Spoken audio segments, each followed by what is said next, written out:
ಸಪ್ತ ಋಷಿಗಳಲ್ಲಿ ಒಬ್ಬರು ಸ್ವಾಮಿ ವಿವೇಕಾನಂದರು.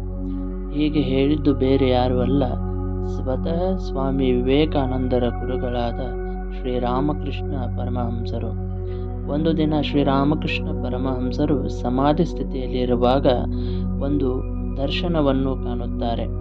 ಆ ದರ್ಶನದಲ್ಲಿ ನಿರ್ಗುಣ ನಿರಾಕಾರ ಜಗತ್ತನ್ನು ಕಾಣುತ್ತಾರೆ. ಅಲ್ಲಿ 7 ಜನ ತೇಜಸ್ವಿಗಳಾದ ಋಷಿಗಳು ಧ್ಯಾನಸ್ಥರಾಗಿದ್ದರು. ಆಗ ಇದ್ದಕ್ಕಿದ್ದಂತೆ ಒಂದು ಬೆಳಕು ಮಗುವಿನ ರೂಪ ತಾಳಿತು.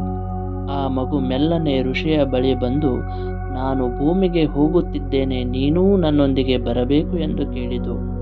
ಋಷಿಯು ಮೌನವಾಗಿಯೇ ಸಮ್ಮತಿ ನೀಡಿದ. ಆ ಋಷಿಯೇ ಸ್ವಾಮಿ ವಿವೇಕಾನಂದರು ಎಂದು ಶ್ರೀರಾಮಕೃಷ್ಣ ಪರಮಹಂಸರು ಹೇಳಿದರು. ಆಗ ಒಬ್ಬ ಶಿಷ್ಯ ಶ್ರೀರಾಮಕೃಷ್ಣರನ್ನು ಕೇಳಿದ, ಆ ಮಗು ಯಾರೆಂದು. ಆಗ ಶ್ರೀರಾಮಕೃಷ್ಣರು, ಆ ಮಗು ನಾನೇ ಎಂದು ನಗುತ್ತಾ ಹೇಳಿದರು.